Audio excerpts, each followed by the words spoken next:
मी जलाल साडी सेंटरचा मालक आहे, ओनर आहे.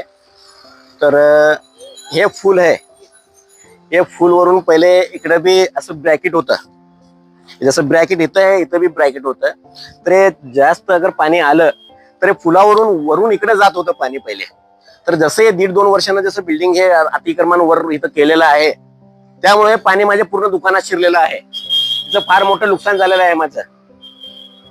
तर इथं जे नगर परिषदने जे नोंद घ्यावे, जे नुकसान हवे ते भरपूर भरती करून द्यावे.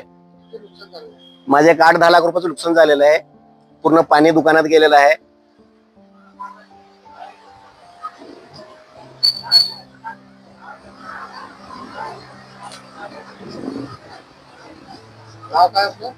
माझं सैफन चौधरी आहे. जलाल साडी सेंटर आणि जलाल कलेक्शन दुकान आहे माझं कपड्याचं.